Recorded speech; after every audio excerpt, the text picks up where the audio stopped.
در ناحیه وسیع با ابتکار کمیته اجرایی حزب خلقی دموکراتیک تاجیکستان جشن مبارک نوروز را اعضایان این حزب در سطح بلند آمادگی استقبال گرفتند.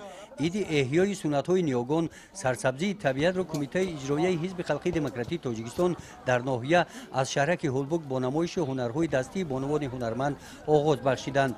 با این مناسبت خانه نوروزی ساکنان شهرک با نامگوی طعام‌های گوناگون ملی آراسته گردیده دقت اشتراکچیان این شورابینی را به خود جلب نمودند.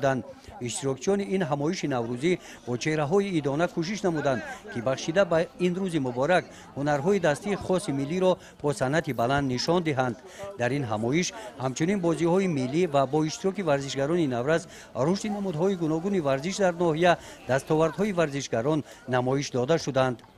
همین گونه چورابینی ایدانه به استقبال نوروز با شکرگزاری از تنجوی آسایشتگی تاجیکستان محبوبمان در شهرک زحمت آباد با دستاوردهای دوران صاحب استقلالی کشور نمایش هنرهای دستی هنرمندان دایر کرده شد.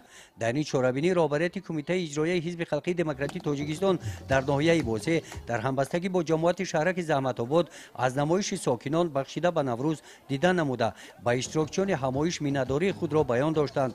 یادآور باید گردید که شهرک زحمت آباد سال گذشته نامگذاری گردیده شغل ساکنان این منطقه زراعتکاری، باغداری و چارواداری می باشد.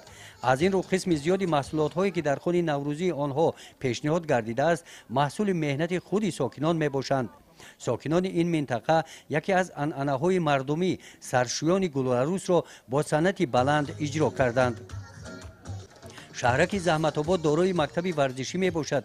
در این مؤسسه ورزشی سکسی‌های گوناگون ورزشی فعالیت می نماید. در قسمت رسمی چورابینی‌های نوروزی رئیس کمیته اجرایی حزب خلقی دموکراتیک تاجیکستان در ناحیه واسع و رئیسان شهرک‌ها ساکنان را به عید نوروز تبریک نموده به این مناسبت بهترین کارمندان را با سپاسنامه‌ها قدردانی نمودند.